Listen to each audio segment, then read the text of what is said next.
Hi అండి, welcome to our channel. ఈరోజు special recipe కొబ్బరి లడ్డు. ఈ కొబ్బరి ఉండలు క్విక్గా ఎలా చేసుకోవాలో చూద్దాం.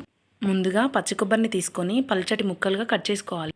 పచ్చి కొబ్బరిని మిక్సీ జార్లో వేసి గ్రైండ్ చేసుకోవచ్చు లేదా తురుముకోవచ్చు. కొబ్బరిని మిక్సీ చేసేటప్పుడు మరి మెత్తగా పేస్ట్లా కాకుండా కొంచెం బరుసుగా చేసుకోండి. స్టవ్ ఆన్ చేసుకొని కొంచెం మందపు కడాయి పెట్టుకొని దాంట్లో ఒక 2 స్పూన్స్ నెయ్యి వేసుకోవాలి. నెయ్యి వేడైన తర్వాత ముందుగానే రెడీ చేసి పెట్టుకున్న కొబ్బరి పొడిని నెయ్యిలో వేసి వేయించుకోవాలి.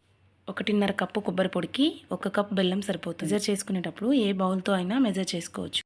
కొబ్బరి పొడి కలర్ మారిన తర్వాత స్టవ్ ఆఫ్ చేసేయాలి. పైన ప్యాన్ పెట్టి బెల్లంని కరిగించుకునేటప్పుడు కొన్ని వాటర్ యాడ్ చేసుకొని కరిగించుకోవాలి. బెల్లం వాటర్ని స్ట్రైనర్ పెట్టి వడపోసుకోవాలి. బెల్లంలో మనకు కనిపించని చిన్న చిన్న డస్ట్ ఉంటుంది కదా, అందుకోసమని వడకట్టుకోవాలి. బెల్లం పూర్తిగా కరిగి ఇలా చిక్కపడిన తర్వాత మనం వేయించుకున్న కొబ్బరిలో పోసి కలుపుకోవాలి. బెల్లం వాటర్ పోసిన తర్వాత మాడిపోకుండా కలుపుతూ ఉండండి. కొబ్బరి లడ్డు మంచి ఫ్లేవర్ కోసం కొంచెం యాలకుల పొడి యాడ్ చేసుకోవాలి. కొంచెం మందంగా ఉన్న ప్యాన్ పెట్టుకోవడం వల్ల కొబ్బరి మాడిపోకుండా ఉంటుంది. కలుపుతున్నప్పుడు పూర్తిగా స్పూన్కి పట్టేస్తూ ఉంటుంది. గట్టిగా అవుతున్నప్పుడు మనం స్పూన్ తిప్పలేనప్పుడు కావాలనుకుంటే కొంచెం నెయ్యి యాడ్ చేసుకోవచ్చు. ఈ విధంగా గట్టిపడిన తర్వాత ఒకసారి లడ్డు అయిందా లేదో చెక్ చేసుకోండి. వీడియోలో చూపిస్తున్న విధంగా ఇలా ఉండలా అవ్వాలి. ఇలా ఉండ రెడీ అయిన తర్వాత స్టవ్ ఆఫ్ చేసుకొని అందులో కొంచెం నెయ్యి యాడ్ చేసుకోవాలి. ఇందులో 2 స్పూన్ల నెయ్యి వేసుకొని కలుపుకోవాలి. కలుపుకున్న తర్వాత లడ్డూల్లా ప్రెస్ చేసుకుంటూ చేయాలి.